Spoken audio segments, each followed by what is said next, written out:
Supra FM, bom dia, ouvinte da Rádio 103.5 FM, bom dia, povo do entorno de Goiânia, do entorno de Brasília. É um prazer imenso, Hélio, falar com você. Estou à sua inteira disposição, mas já dizendo uma coisa para você, significa que você vai ter que me convidar outra vez lá para o mês de fim de março, abril, porque como eu ainda não sou pré-candidato, eu ainda não disse que sou candidato, então significa que quando eu disser que sou pré-candidato, você fica me devendo mais um convite para ir fazer a entrevista com você como pré-candidato. Estou à sua inteira disposição.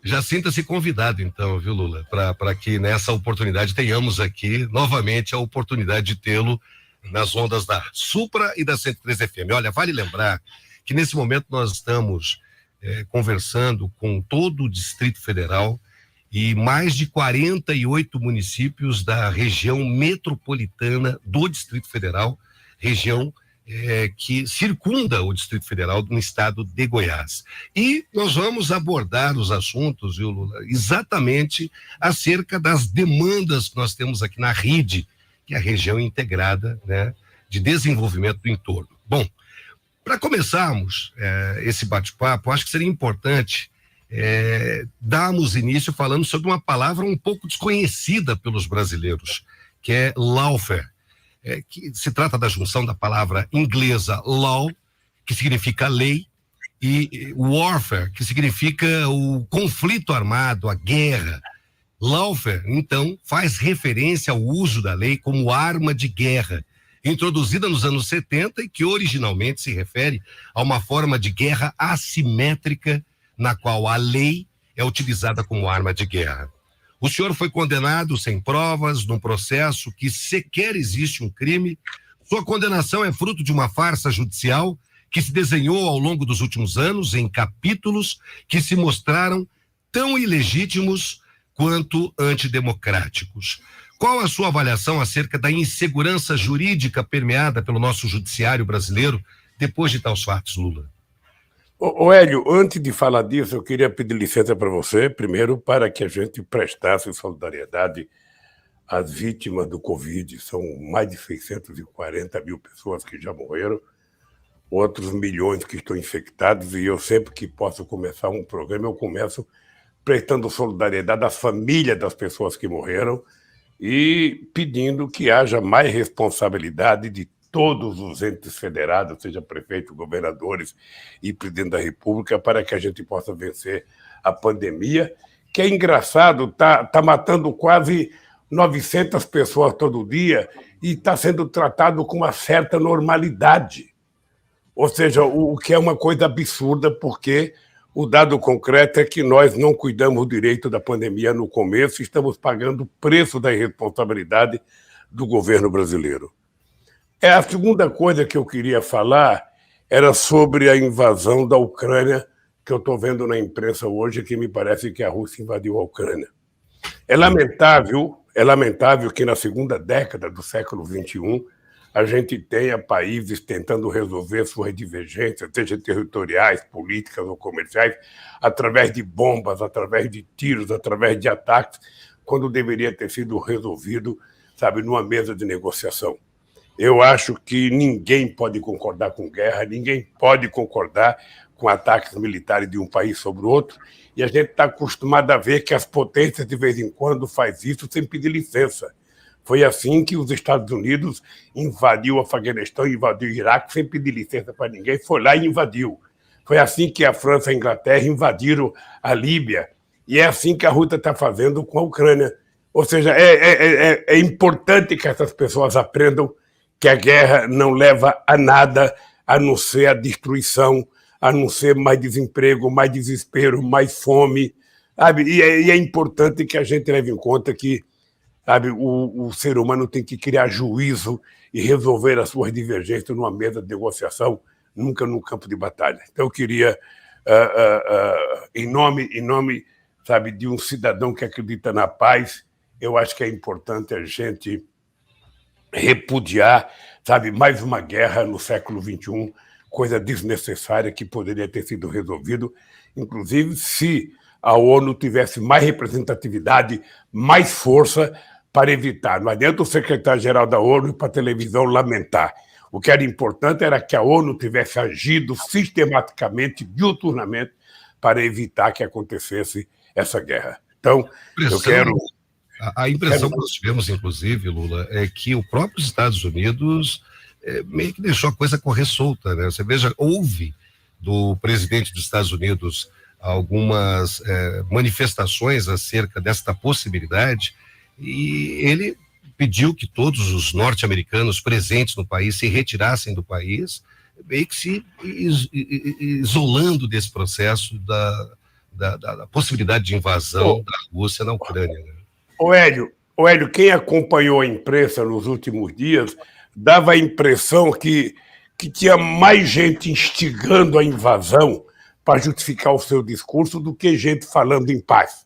Aliás, parece até uma piada, né? O Bolsonaro foi lá dizendo que ia resolver a paz, e agora eu acho que é importante mandar ele lá para a Ucrânia, tá, para ver se ele consegue resolver o problema lá, porque... Restabelecer a paz, né? Como o Bolsonaro adora contar mentira, adora fazer fake news, ele foi lá e tentou passar para a sociedade que ele foi lá numa missão. Ou seja, até hoje a gente não sabe o que ele foi fazer lá. Mas, de qualquer forma, eu acho que essa questão da guerra é uma coisa delicada, é uma coisa complicada, que a gente não pode aceitar isso, e é importante a gente chamar a atenção das Nações Unidas. As Nações Unidas precisam levar em conta que ela não tem mais a representatividade que tinha quando ela foi criada em 1948. É importante ela lembrar que a geografia política do mundo mudou.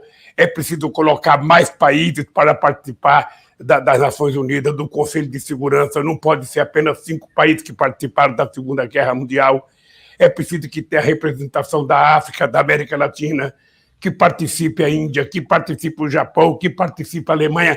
Sabe, é importante que a gente coloque novos países e a gente aumente a capacidade de governança da ONU, que não seja uma instituição, sabe, apenas decorativa, que seja uma instituição que tome decisões efetivamente.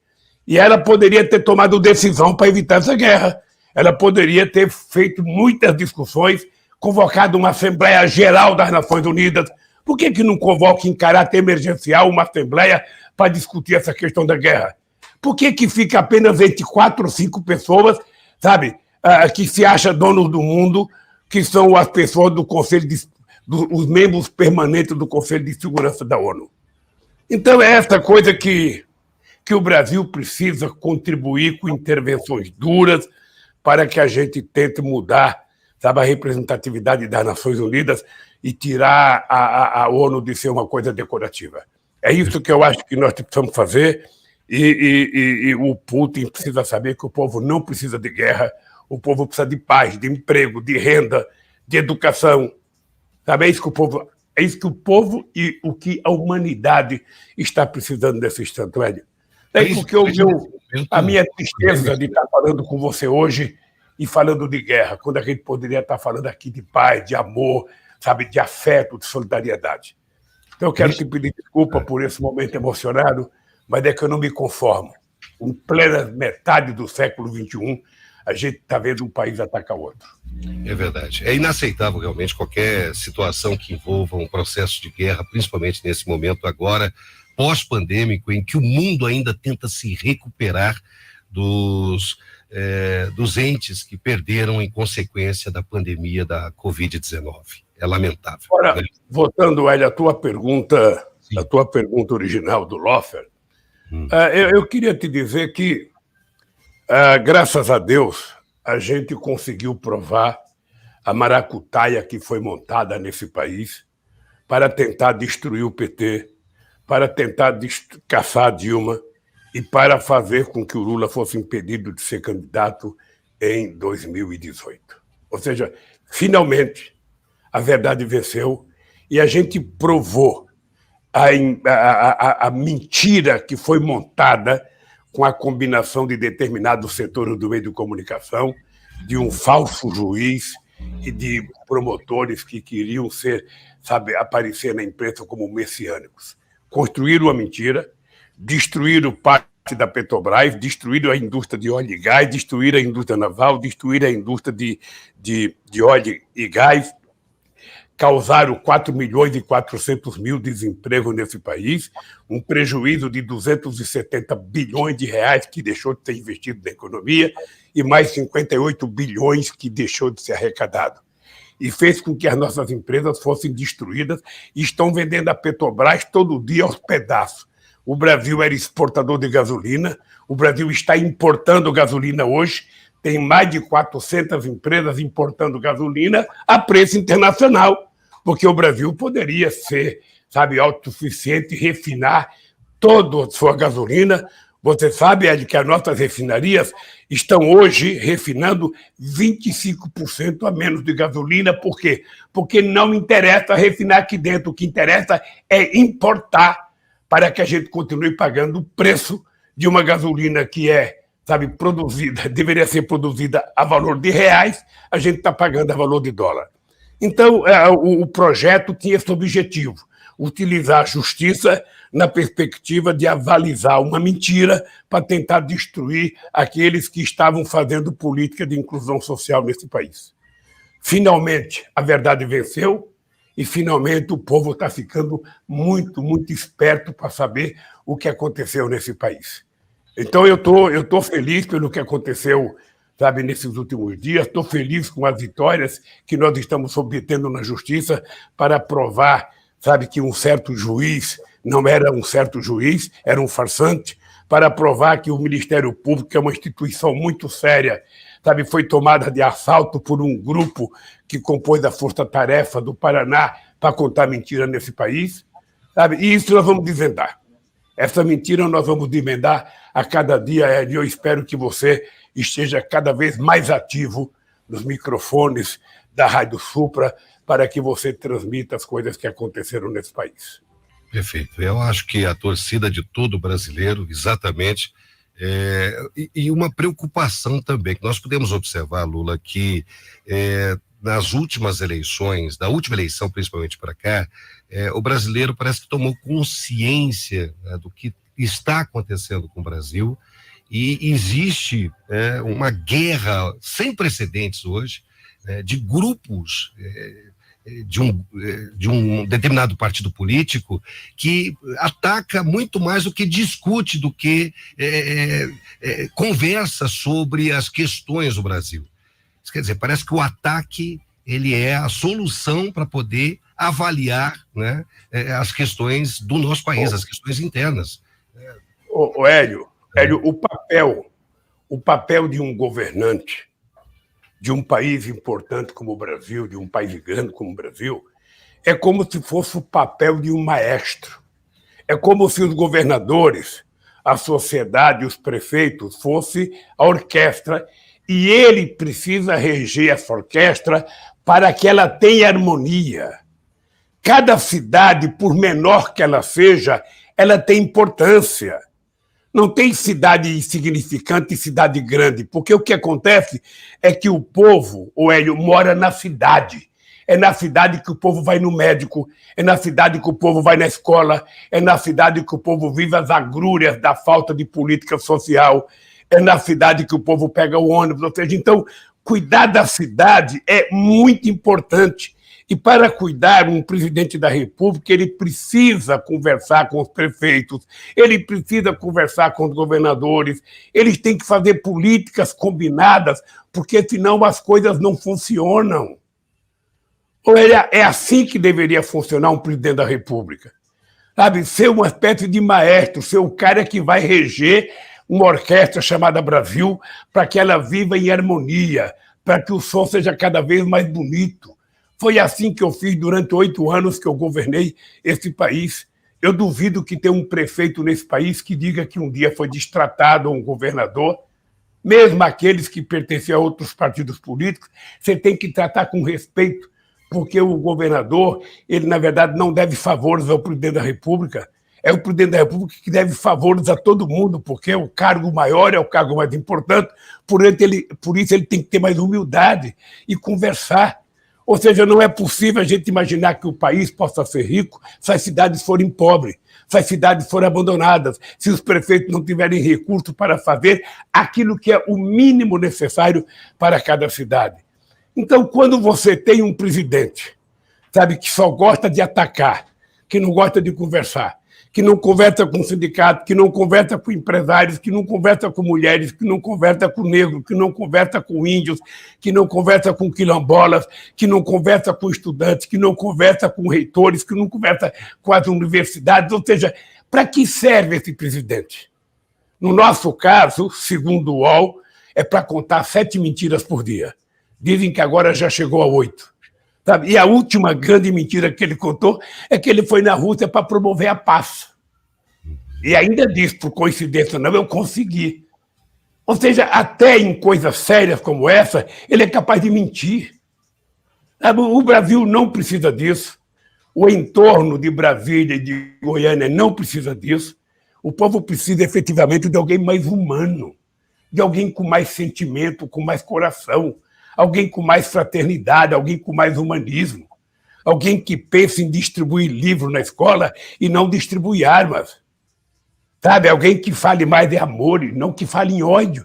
É disso que o Brasil está precisando nesse instante. Como é que você vai reconstruir esse país para viver harmonicamente, de forma civilizada, de forma humanística, sabe, com esse ódio que está sendo destilado todo santo dia no nosso país? Essas ofensas gratuitas, ofensas à oposição, ofensas à Suprema Corte, ofensas às outras instâncias do Judiciário, ofensas a jornalistas, ou seja, é todo santo dia. O Superior Eleitoral agora, a última, né? As últimas ofensas agora, desferidas, inclusive, às urnas eletrônicas, criando, inclusive, um clima de instabilidade no processo eleitoral do país, que é algo também que nós consideramos extremamente sério. Afinal de contas, as urnas eletrônicas já demonstraram a eficácia e a segurança, né? Hélio, o absurdo, sabe qual é?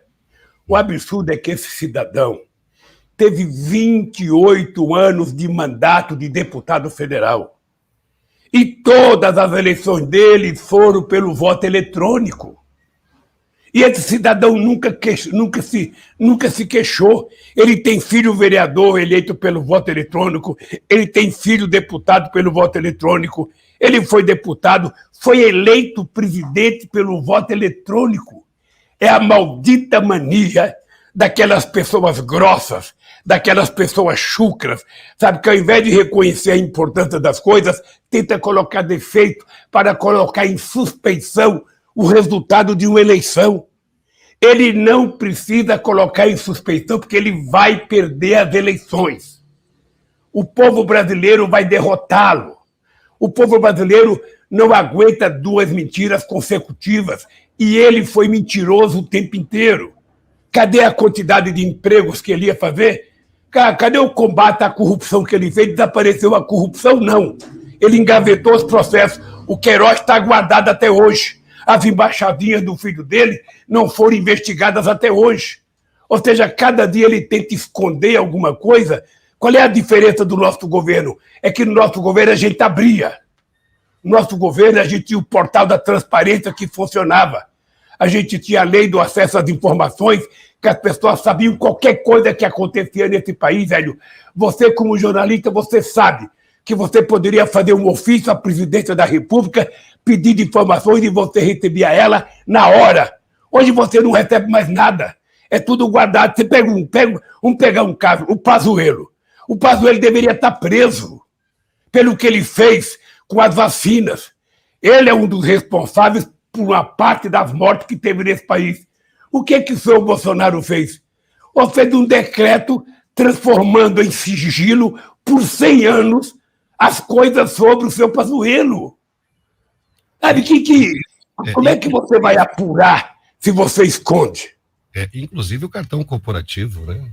Nem me fale. Se a gente entrar nesse mérito, 50 minutos ainda vai ser pouco, né, Lula? Porque... Olha, eu tive denúncia de pessoas que foram sair do governo porque gastaram dinheiro com tapioca. Uma tapioca. Eu lembro disso. Você lembra disso? Eu lembro disso. E a gente fez questão de provar. Agora, ninguém controla mais nada. O cara tem um orçamento participativo, um orçamento secreto, Hélio. Isso nunca aconteceu na história do Brasil, Hélio. Isso nunca aconteceu. Nunca aconteceu no Congresso Nacional fazer um orçamento em que o presidente da República não administra o orçamento, é o presidente da Câmara. Ou seja, cadê o presidencialismo? O Bolsonaro é uma figura hoje que não representa nada dentro do Congresso Nacional. Não representa nada. Quem faz o orçamento é o Congresso, quem administra o orçamento é o Congresso. E eu queria saber o que esse cidadão faz na vida.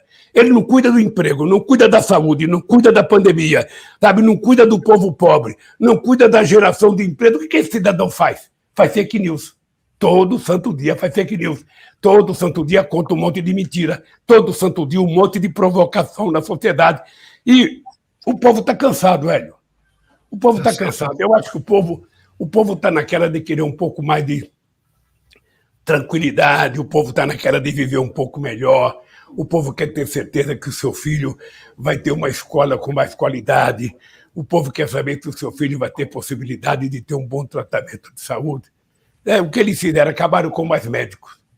Você que mora no entorno sabe quanta valia tinha os mais médicos nas cidades do entorno, tanto de Brasília quanto de Goiânia. Aliás, diga-se de passagem, viu, Lula? Eu ia tocar num assunto que é um assunto que eu tenho certeza que todos os nossos amigos, ouvintes, nesse momento estão aguardando exatamente a sua avaliação com relação a isso.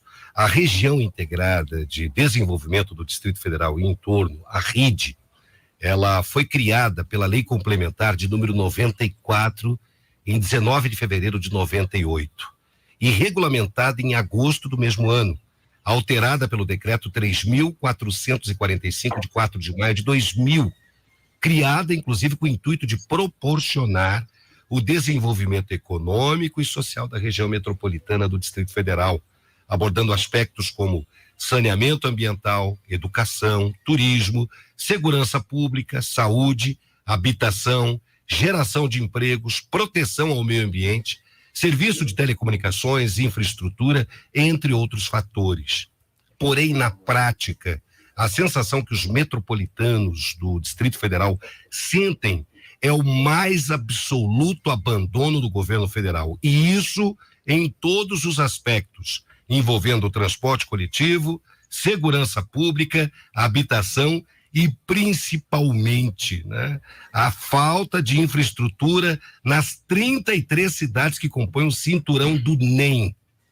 Há uma sensação que nem Goiás e nem o Distrito Federal querem assumir os problemas estruturais da região. Havia uma proposta do ex-governador Arruda, do Distrito Federal, e também do deputado federal Célio Silveira, que é aqui da região de Lusiânia, em criar um novo estado para amenizar estes problemas. No entanto, por questões burocráticas e o desinteresse do poder público central, não houve o prosseguimento ou continuidade nesse intento. A NTT é outro problema que nós temos aqui na região, que deveria fiscalizar o transporte interestadual dos coletivos que servem, né, mas faz vistas grossas para veículos que, na grande maioria das vezes, se apresentam sucateados para atender a população, além de uma tarifa elevada que vai sofrer mais um reajuste agora, de 25%, este final de semana. Já não chega o custo caro do transporte público aqui da região. E para o trabalhador que já tem o seu salário suprimido por conta da inflação, observamos até distorções. Que tipo de distorção? Recentemente, o governo do Distrito Federal assumiu sozinho essa responsabilidade de atender as demandas das cidades do entorno, sem uma discussão paralela com o governo do estado de Goiás e os municípios, ou seja, pegaram uma demanda do transporte interestadual do estado de Goiás para que o Distrito Federal cuidasse. Só para que o senhor compreenda um pouco essa situação aqui da região metropolitana. O GDF assumiu essa gestão do transporte semiurbano por meio de uma delegação da Agência Nacional do Transporte Terrestre. O sistema conta com 7 operadoras que atuam 396 linhas de ônibus entre o Distrito Federal e cidades de Águas Lindas, Ocidental, Formosa, Girassol, Lusiânia, Cristalina, dentre outras. Ainda tratando de problemas estruturais como não relacionarmos a privatização ocorrida, isso aconteceu no governo Dilma em 2013, das BR 040 e 060, que aumentaram sensivelmente os custeios dos produtores na região e que já sofriam com as questões de infraestrutura. Aliás, aqui eu gostaria inclusive de fazer um parêntese, viu, Lula? Em uma recente entrevista concedida por Vossa Senhoria e tratando da privatização da Eletrobras, que o senhor afirmou ser contra numa outra emissora de rádio com a justificativa de que o patrimônio público pertence ao povo brasileiro, e eu concordo plenamente com isso, e que não deve ser vendido. Eu gostaria de saber qual foi a diferença, por exemplo, das BRs privatizadas 060 e 040 e a Eletrobras. Veja, tem dois tipos. Veja, quando você faz uma concessão de uma estrada, Hélio, você tem dois tipos. Você pode fazer uma concessão da estrada como se você estivesse vendendo a estrada, sabe? A pessoa que vai comprar paga um preço para você, só que esse preço é colocado no pedágio, então fica muito caro para o povo pagar o pedágio.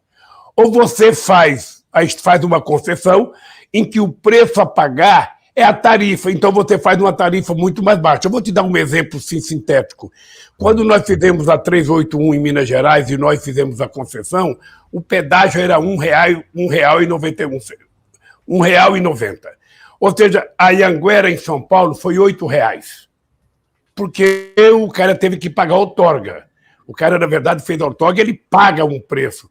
Então, você pode fazer uma concessão de uma estrada e o pedágio pode ser barato para o povo, porque você não precisa fazer outorga, você apenas faz a concessão com o compromisso da manutenção da estrada, de fazer as benfeitorias que precisam ser feitas, então você barateia muito o pedágio. Tá?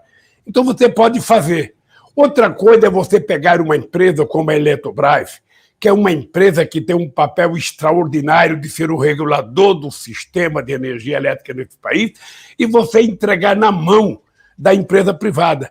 Você acha que alguma empresa privada, Hélio, ia fazer o programa Luz para Todos?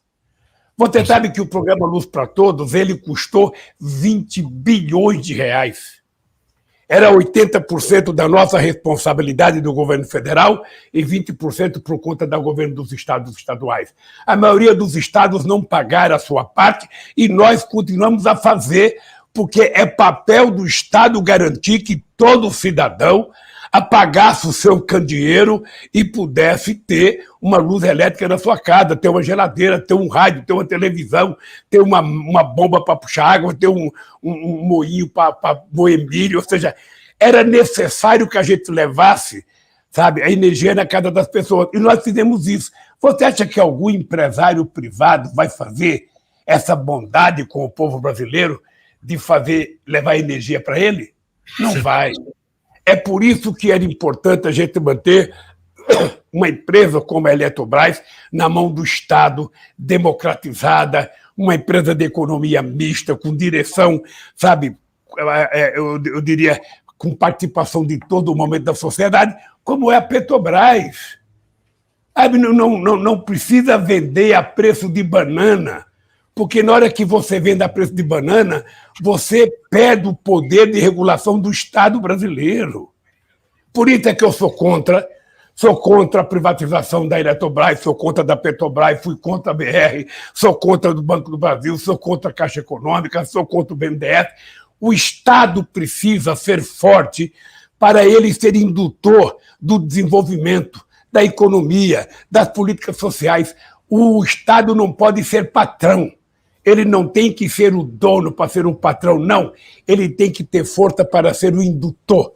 Ele pode fazer com que haja mais desenvolvimento numa região, outro desenvolvimento na outra região, aonde vai levar uma indústria. Porque se não fosse assim, a gente não teria levado indústria automobilística para o Nordeste. A gente nunca leva desenvolvimento para outras partes do país, para o Centro-Oeste, porque tudo tem que ficar no eixo Rio-São Paulo e não é correto. É necessário que a gente transforme o Brasil numa coisa mais equânime. Eu quero te dizer uma coisa, Hélio, eu já tenho um compromisso que, se for candidato e se ganhar as eleições, a primeira coisa que eu vou fazer ainda no mês de janeiro é uma reunião com os 27 governadores eleitos. Eu não quero saber de que partido eles são, para a gente discutir quais são as obras prioritárias em cada estado, definir quais são aquelas que são inadiáveis, para que a gente possa construir uma parceria entre governo federal, governos estaduais e a indústria privada para que a gente possa tentar dar um salto de qualidade. Foi assim que eu fiz o PAC em 2007. Por exemplo, eu posso até dizer para você que, se eu for candidato e ganhar, eu vou reunir todos esses prefeitos de toda essa relação de cidade aqui, sabe, que está aqui na minha mão, de Abadiânia, a Vila Boa, sabe, em Goiás, e vou também no Distrito Federal. Por que a gente não pode convidar esses prefeitos para uma conversa junto com o governador de Goiás e junto com o presidente da República, junto com o governador de Brasília, para a gente discutir qual é a melhor solução para a gente investir na solução da segurança, na solução do transporte coletivo? Por que a gente não pode fazer isso? Pois bem, eu estou te dizendo, você pode me cobrar, se eu for candidato e ganhar as eleições, esses prefeitos vão se reunir com os governadores de Brasília e do DF, junto com o presidente da República, para a gente ficar quantas horas for necessário discutindo os problemas e encaminhando soluções. Porque, se não for assim, esse país não anda. Perfeito. Eu queria dizer uma coisa para você, Hélio. Uma cidade, ela parece muito pequena, mas é na tua e é na minha cidade que a gente começa a ser feliz. Por isso que a gente tem que dar importância para os prefeitos, por isso para o povo da cidade. Porque, senão, o Brasil não tem conserto, Hélio. Não tem conserto, o problema do transporte, o problema da segurança, o problema da educação fundamental.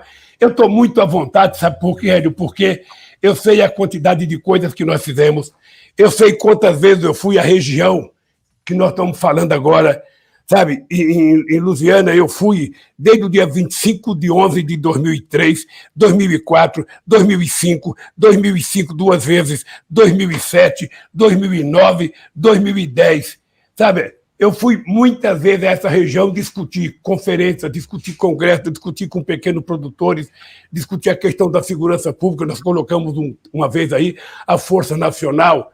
Ou seja, eu sei que a gente não fez tudo o que precisaria fazer, mas é preciso a gente fazer mais.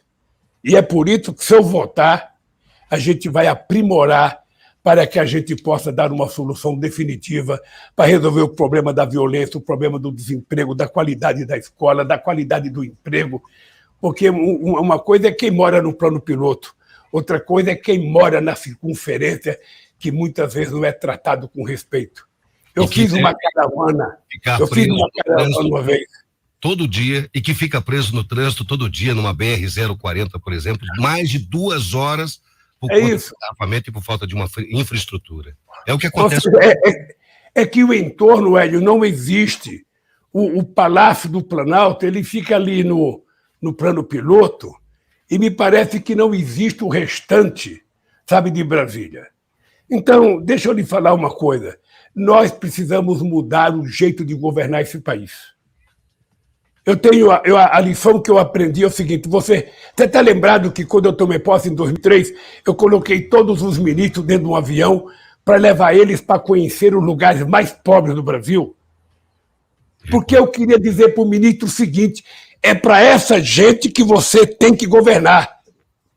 Você não vai governar para quem consegue uma audiência com você no gabinete do ministro, porque essa gente que vai no gabinete normalmente não precisa. Essa gente vai lá para achacar o governo. Quem precisa é o povo que não pode ir lá. Quem precisa é o povo que está na fila do ônibus, é o povo que está na fila do emprego, é o povo que está vendo o preço da comida subir todo santo dia e ele não pode comprar para comer. Quem precisa do governo é o povo que mora num país que é o maior produtor de proteína animal do planeta Terra e não consegue comer carne. Sabe? É para essa gente que nós precisamos governar. É contraditório, né, Lula? Ser o maior produtor de proteína animal e ter o custo mais elevado no quilo da carne no supermercado, né? Uma coisa... É por isso, Hélio, é por isso que eu falo muito o seguinte: esse povo vai voltar a comer picanha. Se tem uma coisa que eu tenho orgulho é quando o povo fazia um churrasquinho, porque quem não faz isso não sabe o quanto é gostoso juntar a família no final de semana, comprar uma carnezinha, sabe, colocar um churrasquinho e tomar uma cervejinha. Ninguém sabe o quanto é bom. Quem não gosta de carne pode fazer uma boa salada, sabe? Quem é vegano pode comprar alimentos saudáveis e fazer vários tipos de comida que não precisa ser proteína animal. O dado concreto é que a gente precisa, efetivamente, Hélio, voltar a cuidar desse povo. Aliás, você está lembrado que quando eu era presidente, eu dizia, governar um país, a gente só governa bem se a gente governar como o coração de mãe.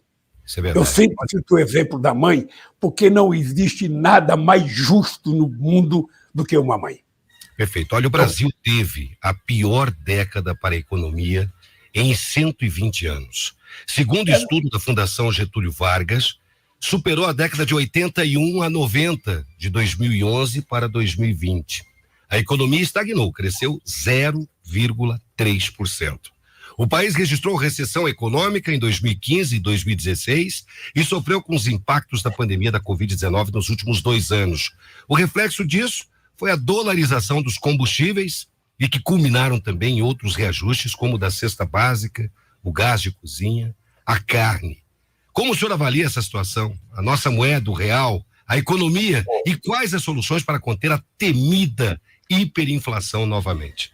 Ô, Hélio, nós já fizemos isso uma vez, Hélio. Ô, Hélio, você está lembrado que quando eu tomei posse em 2003, as pessoas diziam que o Brasil estava quebrado, que o Brasil não tinha jeito. Nós tínhamos 12% da inflação, 12% de desemprego, devíamos 30 bilhões da FMI, tinha uma dívida interna pública de 60%. O que nós fizemos? Nós pagamos o FMI, nós emprestamos 15 bilhões para o FMI, nós geramos 22 milhões de emprego, nós aumentamos o salário mínimo todos os anos em 74% acima da inflação, todos os acordos salariais eram feitos acordos acima da inflação, com aumento real de salário, nós fizemos uma reserva de 370 bilhões de dólares e nós fizemos a economia brasileira sair da 12ª para ser a 6ª economia do mundo. O Brasil viveu um momento extraordinário de respeitabilidade. Quando eu estava na presidência, a gente estava vendendo quase 4 milhões de carros por ano, agora estamos vendendo 2. Então eu tenho orgulho de ter governado esse país no momento em que o povo passou a ter orgulho, o povo passou a viajar de avião, o povo passou a ter sua casa, o povo passou a comer carne, a almoçar, a jantar, a tomar café. O povo podia visitar seus parentes no interior. Esse país pode ser construído, Hélio. Esse país pode ser construído com muita facilidade. É só ter alguém que goste do povo, alguém que sabe o que é a vida do povo, alguém que sabe como é que o povo vive para cuidar disso. Por isso é que eu falo, se preparem. Se preparem. Eu até disse outro dia, olha, os empresários sérios que for comprar a Petrobras, tenham cuidado. Porque a gente vai rediscutir o que está acontecendo nessas privatizações, que são verdadeiras falcatruas. Estão vendendo empresas importantes a preço de banana. Eu tenho dito para as pessoas, se preparem, porque se a gente voltar, a gente vai voltar com sede de fazer justiça para o povo pobre. Esse povo tem que trabalhar, esse povo tem que comer, esse povo tem que ter acesso à cultura, ao lazer. O nosso jovem tem que ter esperança, ele tem que ter oportunidade de trabalhar, sabe? E ele tem que ter segurança. A segurança não é só a polícia na rua, não.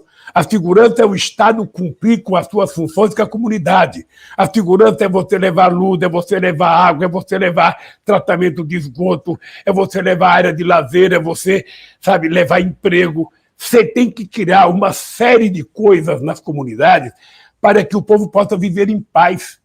Porque o povo viver do jeito que vive hoje, apinhado, morando mal, sem escola, sem educação, sem transporte, ou seja, vai deixando a sociedade nervosa, desacreditada, raivosa, e ninguém consegue viver bem assim. Durante ou seja, eu já tive, Hélio, eu tive o orgulho, sabe, de fazer a maior quantidade de escolas técnicas nessa região. Eu tive o orgulho de fazer com que as universidades chegassem no entorno. Eu tive orgulho de fazer com que as escolas técnicas chegassem. Eu tive orgulho de ver a Dilma criar o Mais Médico, levando o médico para todas as cidades, sabe, médicos que tratavam as pessoas de forma humana. Tudo isso acabou e não colocaram nada no lugar. Portanto, nós temos acumulados aqui na região metropolitana algo em torno de 2 milhões, 3 milhões de pessoas. Isso a soma de todas as cidades aqui. E o incrível é que nós temos, inclusive, cidades que se despontam, a exemplo de Lusiânia, que é está entre as 5 maiores cidades do estado de Goiás, né? Anápolis, que está entre as 3 maiores cidades do estado de Goiás, dentre outras, e nós não temos aqui na região metropolitana, Lula, um único hospital de média alta complexidade. Cidades que somam 200, 300, 400 mil habitantes, né? Em alguns exemplos aqui, e que não tem um hospital para poder atender a região. Aí o que acontece? O cidadão que mora nessa cidade, e em média 30, 40 quilômetros do Distrito Federal, ele tem que ir até o Distrito Federal para poder buscar esse socorro médico. E houve, inclusive, em alguns momentos, né, uma proibitiva do governador do Distrito Federal para o atendimento desse cidadão, né, quando ele busca o socorro médico que tem aí a necessidade de uma alta ou média complexidade. Lembra-se, né, que eu havia comentado no início da nossa entrevista que a terra metropolitana é a terra do NEM, exatamente por conta disso. Como que o cidadão ele se sente quando ele vai para o Distrito Federal buscar um socorro médico e por não ter o endereço do Distrito Federal, ele ser atendido de uma forma diferenciada? Isso dói, viu, Lula? Isso incomoda. Eu tenho certeza que o ouvinte que está nos ouvindo agora, que está acompanhando essa entrevista, aqui da região, ele deve estar, né, se perguntando o que eu fiz de errado morar na região metropolitana, se eu pago os meus impostos, se eu não consigo conter, né, sequer contar com um atendimento médico hospitalar de média complexidade e preciso recorrer a um outro estado, o estado vizinho, e lá sou tratado de forma discriminada. Isso é complicado.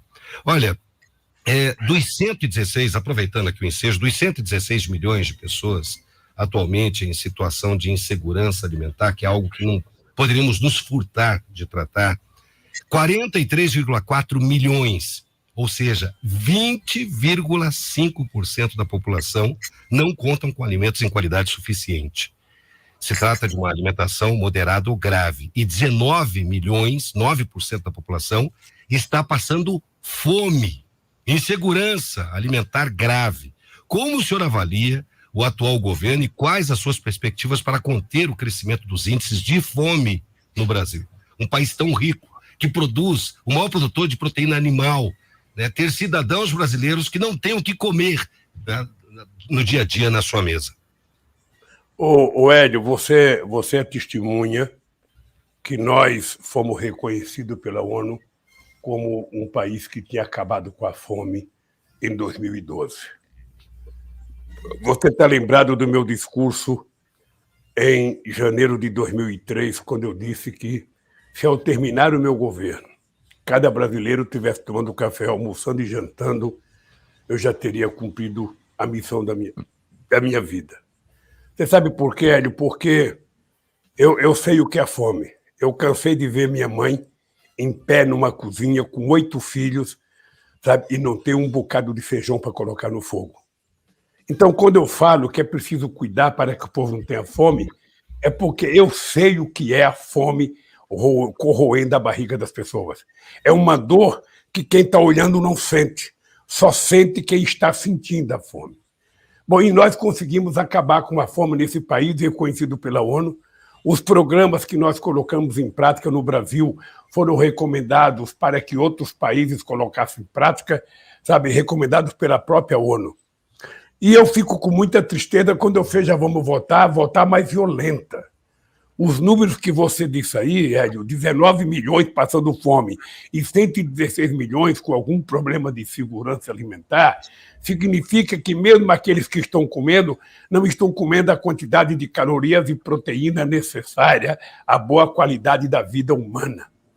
Pois bem, nós, no Brasil, nós tínhamos a Conab, que funcionava de forma extraordinária como uma empresa reguladora de estoque. A gente produzia grãos e a gente acumulava para que, quando os preços começassem a subir e a sair de controle, a gente colocava esses produtos no mercado para baratear. A Conab praticamente acabou. Hoje nós estamos com problema de produção de mandioca, de produção de feijão, caiu a área. O povo não está tendo acesso às coisas mais elementares, porque caiu o investimento na agricultura familiar, que é responsável por 90%, por 70% da comida que chega no povo. Eu digo sempre o seguinte, um grande produtor rural, ele é bem-vindo, Um grande produtor rural, ele produz, ele exporta, sabe, o Brasil precisa dele. Mas esse grande produtor rural não cria uma galinha caipira, esse cara não planta um pezinho de feijão, esse cara não planta o arroz, quem faz isso é o pequeno e médio produtor. Então, nós precisamos ter mais política de financiamento. Eu, de vez em quando, eu fico perguntando por que o agronegócio diz que não gosta do PT?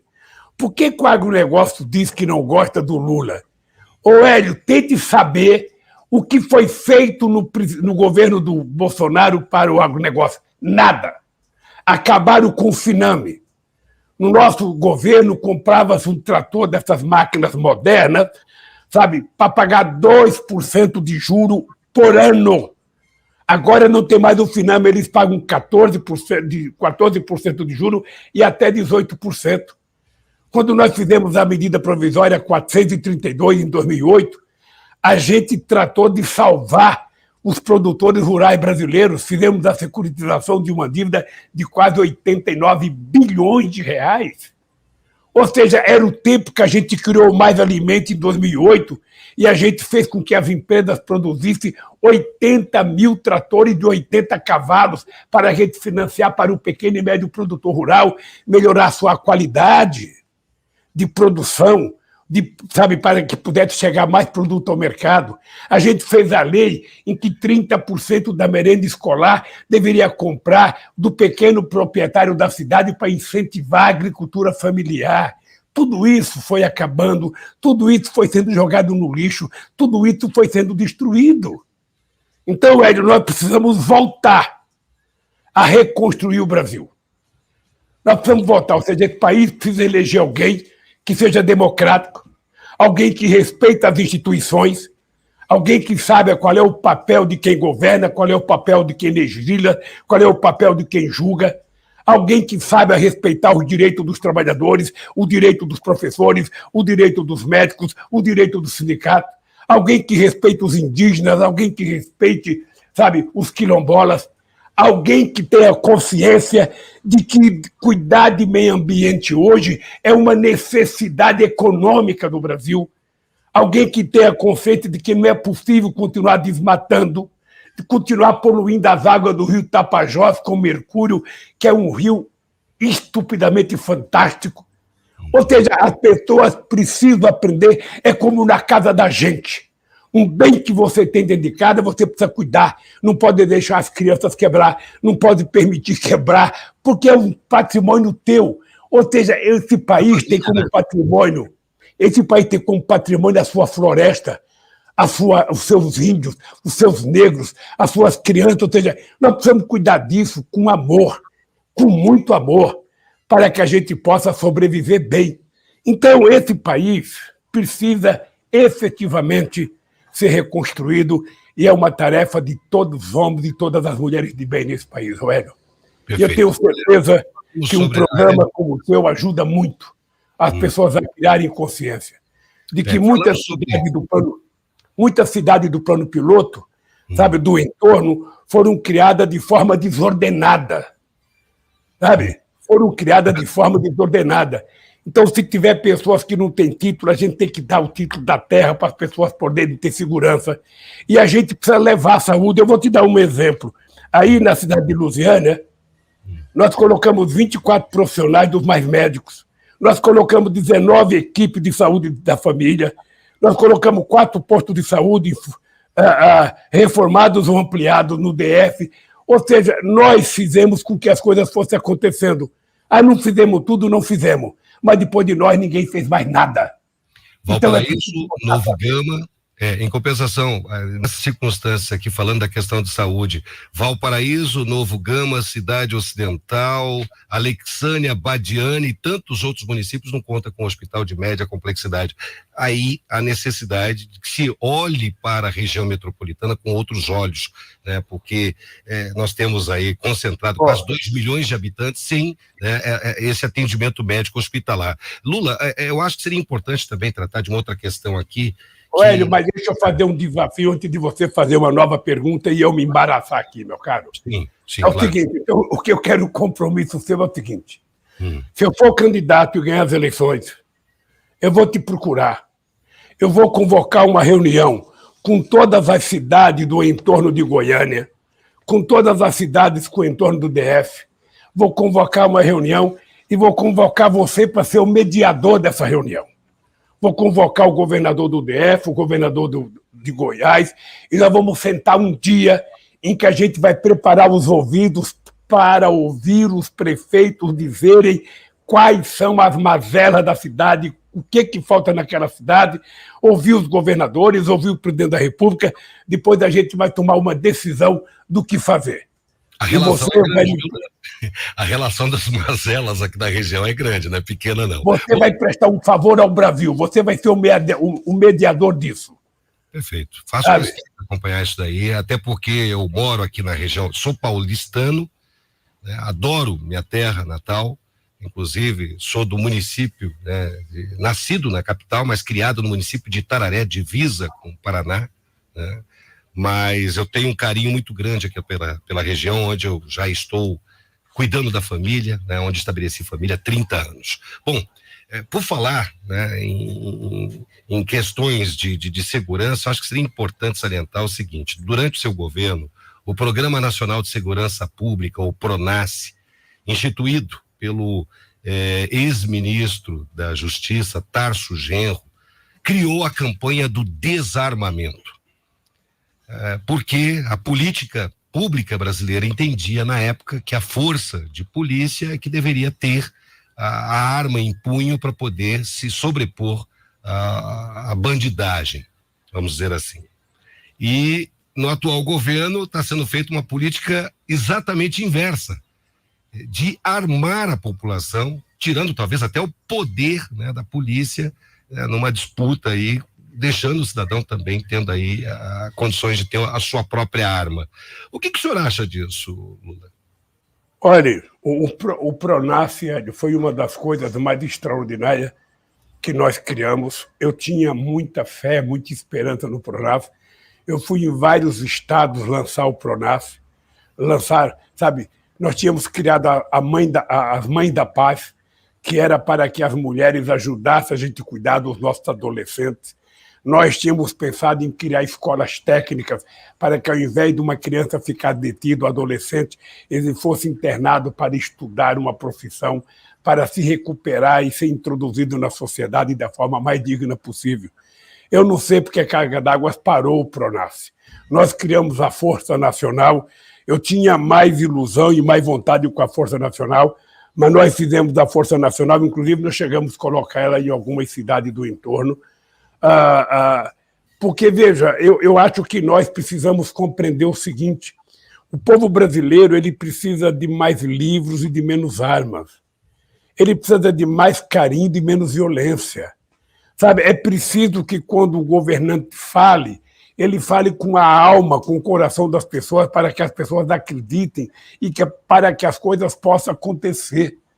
Sabe, quando nós temos um governo que fala em violência, que é ligado aos milicianos, que conta mentira, que faz provocação, você veja aquela violência no Rio de Janeiro, quando mataram aquele jovem congolês, sabe, num quiosque. Ou seja, uma cena daquela é de uma violência na cabeça das pessoas que a gente não acredita que aconteceu no Brasil, mas aconteceu. Sabe, aconteceu porque tem muito miliciano se vestindo de autoridade nesse país. Tem muito miliciano legalizado, fazendo violência, sabe, quase que com autorização, porque as pessoas não têm medo. Então, é preciso, urgentemente, Hélio, que os estados brasileiros assumam a sua responsabilidade de que uma boa política de segurança carece antes do Estado cumprir com as suas funções com a comunidade. As pessoas têm que morar em lugares bem, sabe, tratados, as pessoas têm que ter rua bem iluminada, as pessoas têm que ter água tratada, as pessoas têm que ter tratamento de esgoto, as pessoas têm que ter escola, as pessoas têm que ter posto de saúde, as pessoas têm que ter área de lazer. Quando o Estado criar suas funções, o papel da polícia diminui, porque a polícia não precisa ir apenas para combater a violência. A polícia estará presente para manter a paz, para manter a inexistência da violência. É esse Estado que nós precisamos criar, Por isso que eu estou dizendo para você, Hélio, que quando eu tomar posse, se eu for eleito presidente da República, se eu for candidato, eu vou reunir todos os governadores. Chega, sabe, de cada um ficar jogando a responsabilidade no outro. É o presidente que joga a responsabilidade no governador, é o governador que joga a responsabilidade no secretário de segurança, é o secretário de segurança que joga a responsabilidade no coronel, é o coronel que joga a responsabilidade no presidente da República, ou seja, todo mundo culpa todo mundo e o povo paga o pato. Então é preciso parar de as pessoas ficarem responsabilizando uns aos outros, todos nós assumimos a responsabilidade e todos nós começarmos a fazer o que tem que ser feito para a gente melhorar a vida das pessoas.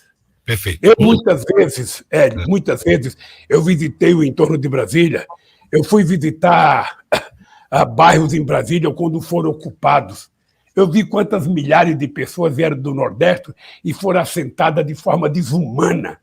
De forma desumana. Eu visitei muito Samambaia, eu fui, sabe? Eu visitei Santa Maria. Eu visitei situação, Santa Maria, também na mesma situação, que são cidades satélites aqui da região, que foram criadas, né, nessa mesma circunstância e que cresceram demais, sem uma infraestrutura necessária, e as pessoas acabam passando por essa dificuldade. Lula, olha, em Itararé, São Paulo, a redação da revista Minúscula está nos acompanhando pela internet, e de lá eles formularam uma pergunta que a nossa produção julgou bastante interessante. Se trata da especulação do ex-governador de São Paulo, Alckmin, seu histórico inimigo político, se tornar seu provável vice. Como é que fica essa situação, Lula? Não, primeiro o Alckmin nunca foi meu inimigo. Uhum. Aliás, Hélio, eu tenho poucos inimigos. Mesmo que as pessoas queiram ser minhas inimigas, eu não sou inimigo deles. O Alckmin foi meu adversário eleitoral. Podemos dizer que o Bolsonaro é seu inimigo? Não, o Bolsonaro ele não é inimigo, porque o Bolsonaro é mais do que isso. O Bolsonaro é um destruidor de esperança do povo brasileiro. É um destruidor de emprego. E por isso que eu chamo ele de genocida, porque ele tem responsabilidade com pelo menos metade das pessoas que morreram do Covid. Mas eu não trato as pessoas como inimigo, eu trato as pessoas como adversário. É como dois irmãos jogando futebol num time diferente. Eles se darão butinada, eles farão falta um no outro, mas quando termina o jogo, eles são irmãos. Eu sou do tempo, em que a gente fazia um comício em Brasília, a gente ia num restaurante depois, encontrava o adversário que tinha feito um outro comício numa outra cidade, e a gente se cumprimentava, tomava um copo de cerveja junto, e depois ia cada um para sua mesa. Agora não acontece mais isso, porque agora virou ódio. Agora, se você vê o adversário, é capaz de ele atirar em você. É isso que tem que acabar. Então, o Alckmin foi meu adversário 2 vezes. As 2 vezes nós ganhamos. E eu mantenho por ele uma relação de respeito, porque quando eu era presidente, ele era governador. Nós tivemos uma relação de muito respeito entre São Paulo e o Brasil. E eu acho que isso permanece. Eu estou discutindo com o Alckmin. Ele ainda não tem um partido político para se filiar, não o escolheu ainda, eu ainda não defini se sou candidato ou não, mas a gente vai continuar conversando, e se a gente se juntar para ganhar as eleições e para recuperar o Brasil. Recuperar a democracia nesse país, recuperar o direito do povo trabalhador desse país, recuperar o respeito aos professores e educadores desse país e fazer com que o povo tenha esperança. Portanto, meu companheiro ou companheira de Itararé que fez a pergunta, se prepare, porque nós queremos reconstruir esse país, sabe, para ele ter, sabe, o amor que tinha no tempo do meu governo. Como o Brasil era respeitado no mundo no tempo que eu governava. Ainda ontem eu tive uma reunião com o empresário à noite, Hélio, e o empresário falava assim para mim, presidente, eu morava nos Estados Unidos no seu governo. Quando as pessoas sabiam que eu era brasileiro, eu era tratado como se eu fosse um rei. Hoje, presidente, ele me dizendo, hoje eu tenho vergonha de dizer que sou brasileiro em Nova York. Eu tenho vergonha. Aquilo que eu tinha orgulho, hoje eu tenho vergonha. E é esse orgulho que nós precisamos recuperar. E o Brasil tem jeito para recuperar. Jeito. Perfeito. Lula, infelizmente nosso tempo já se esgotou, já são 9h04. Eu gostaria de agradecer aqui imensamente a oportunidade que nos concedeste, né, essa entrevista, principalmente para o nosso público ouvinte aqui da região metropolitana, tanto para as rádios Supra FM, como também para a Rádio 103, foi bastante esclarecedora. Aqui eu já estendo o próximo convite para quando já pré-candidato estiveres, a gente ter a oportunidade de recebê-lo aqui novamente. Eu quero ver se na próxima oportunidade, quem sabe, numa das visitas aqui ao Distrito Federal, a próxima entrevista seja inclusive presencial, né? Eu ia te falar isso, Hélio. Eu ia te falar, Hélio, na próxima vai ser presencial. Opa! Eu queria, Hélio, agradecer o carinho, queria agradecer a direção e os ouvintes da Rádio Supra e da 103 FM, sabe? Dizer para você que quando a gente faz uma entrevista que a gente gosta como essa, às vezes a gente fica querendo responder 1000 coisas como deveria responder uma só, a gente fica querendo falar tudo de uma só vez e a gente acaba não focando. Mas eu queria dizer ao povo de todas as cidades do entorno, seja do estado de Goiás, seja do DF, sabe, que pode ficar tranquilo que nós vamos nos encontrar. Nós vamos nos encontrar para fazer com que vocês possam viver com a dignidade que vocês têm direito de sobreviver e de viver. Esse mundo pode ser melhor. Esse mundo pode ser melhor. As pessoas podem viver melhor, as pessoas podem estudar melhor, as pessoas podem ter mais acesso aos benefícios que o Estado pode oferecer. E é por isso que eu estou brigando, querido Hélio. Por isso, obrigado. Obrigado a você de coração, obrigado aos teus ouvintes. E quero dizer que na próxima vez estaremos aí presencialmente para você fazer todas as perguntas que você achar que tem que ser feita. Um abraço. Eu queria aproveitar, Hélio, se você me permitir, agradecer a nossa querida Cátia Maria, presidenta do PT de Goiás, que é responsável por essa entrevista, que batalhou, ao nosso querido Rubens Ottoni, nosso deputado federal, ao deputado estaduais Antônio Gomide, a nossa querida Adriana Arcossi, filha do meu querido ex-prefeito Arcossi.